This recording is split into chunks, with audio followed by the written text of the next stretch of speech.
There have been many stories reported about India Walton since her victory in the Buffalo Democratic mayoral primary, and not all of those stories have been flattering. Our Steve Brown reports on how one story struck a nerve with some Walton supporters, leading to a rally today.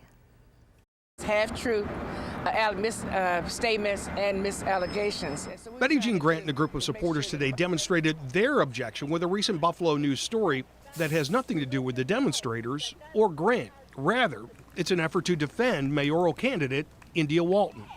Monday, the paper ran a story about Walton's forced exit 3 years ago from a rental property in the Fruit Belt neighborhood after a male friend was accused by a neighbor of dealing drugs out of the home.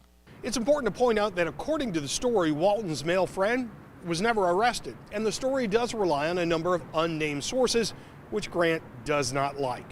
The News is standing by its story. Editor Michael Connolly telling Two on Your Side, our job is to tell readers as much as possible about the candidates. In the Buffalo mayoral race, the News will keep working hard to ensure voters have the best possible information. Grant insists, however, the paper was out of line. So I think Miss India Walton was very disrespected. She was lied about. This is not the first unflattering story about Walton since her surprising and impressive Democratic primary victory in June. Here's one example.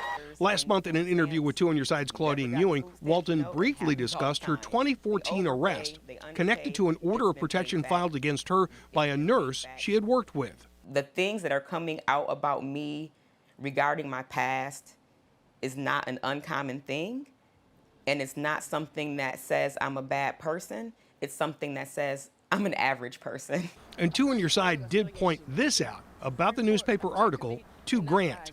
But Ms. Walton found these substantial enough to do an interview with the newspaper herself. Well, you know, she's a new into politics. And I think that had she had counsel, had she had somebody like me there, I would tell her, be sure that you don't put fuel on a fire when there's not really anything beyond that initial embers. We did contact the Walton campaign today, who offered no comment about the Buffalo News story, but did say that they were humbled by the support of today's demonstration, but were eager to note there was no coordination with Grant or any of the demonstrators. In Buffalo, Steve Brown, Channel 2 News.